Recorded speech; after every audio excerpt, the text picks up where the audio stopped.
Sometimes when you're working with formulas, they can get kind of complicated, like this one right here. All sorts of exponents going on here. And you might have a question, not of how do you solve this entire formula, but you might just have a question that says, if you double one of the variables, what happens to the value of the entire fraction? So I'll give you an example. What's going to happen if we double the value of b? What will be the effect on a? So if you look at this in detail, let's turn this, instead of b, let's turn that into 2b. So I'm going to say I still have my 4. I'm going to have 2b inside the parentheses, that's cubed, times c, divided by d to the negative 1 and e squared.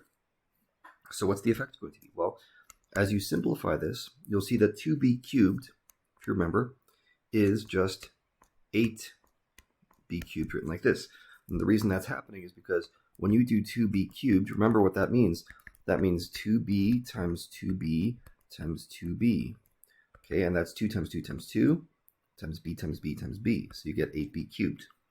So that's the situation on top. Nothing has changed on bottom. And now I'm just going to rearrange this a little bit to take that 8 and move it out to the front. Remember, it doesn't matter what order you multiply things together in, so you can get away with stuff like this. So if you look at this equation now as I finally rewrote it, what is the only difference here? It's this number 8 out front. So you see the effect of doubling b was to octuple, or whatever, multiply the entire value of this thing by 8 right here. Okay. I didn't need to look at c, I didn't need to look at d or e or any of the other variables or numbers. All I need to look at is the exponent on the variable that I'm doubling. So if we were to do this, for example, with c, if you look at the exponent on c, that's just a 1.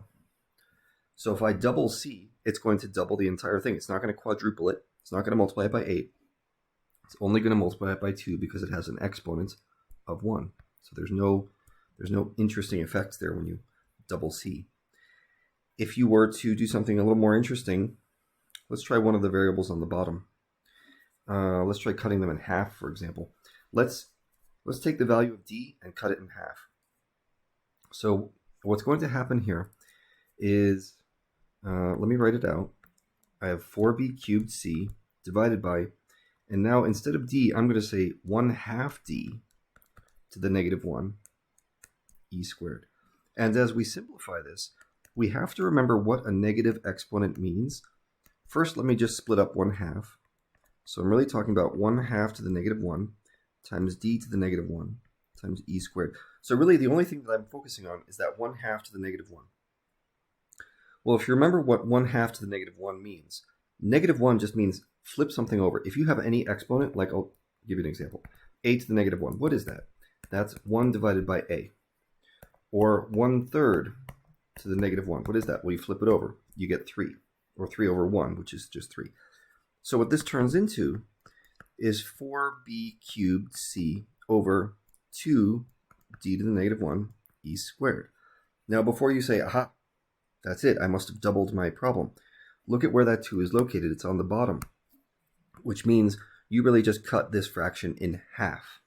Okay, so having the value of d had the effect of dividing the whole thing by a factor of 2. So be careful whether the variables are on top or bottom, and pay close attention to what the exponent is on them. That's going to tell you what the effect is on the total equation.